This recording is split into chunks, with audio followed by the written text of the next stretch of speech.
بسم اللہ الرحمن الرحیم۔ السلام علیکم پاکستانیوں۔ ناروے میں آزادی رائے کے نام پر ایک بار پھر قرآن پاک کی بے حرمتی کی گئی۔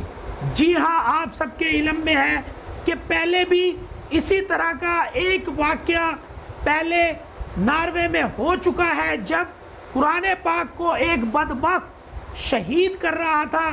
جلاتے ہوئے۔ اس وقت ایک مجاہد آپ سب کے علم میں اس نے بروقت اس کو روکا اور اس کو قرآن پاک شہید کرنے کے لیے جب انہوں نے بے حرمتی کی، تو آج اسی طرح کا ایک بار پھر ہمیں یہی منظر ناروے میں دیکھنے کو ملا کہ کس طریقے سے یہ قرآن پاک کی بے حرمتی کی جا رہی ہے، کہ اس سے مسلمانوں کے جذبات مجروح نہیں ہوں گے تو مجھے بتائیں کیا ہوں گے۔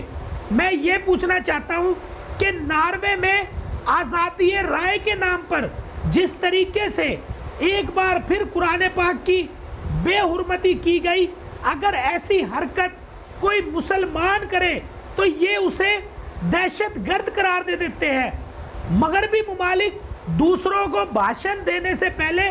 اپنے اندر کے انتہا پسند کو روکیں کہ یہ کس طریقے سے انتہا پسندانہ اقدام اور مسلمانوں کے جذبات کو ٹھیس پہنچانے کے لیے یہ ایک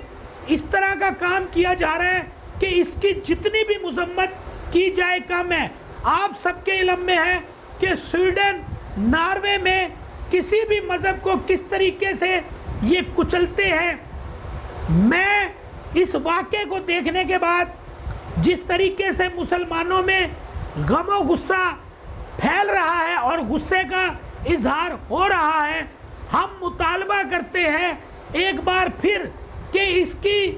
جو یہ حرکت کر رہی ہے، یہ عورت جو نظر آ رہی ہے کہ آپ دیکھ سکتے ہیں، پہلے ایک پادری نے یہ حرکت کی تھی، آج یہ ایک خاتون نظر آ رہی ہے اور یہ مسلمانوں کے جذبات کو مجروح کیا جا رہا ہے۔ اور میں یہ کہتا ہوں اس عمل کی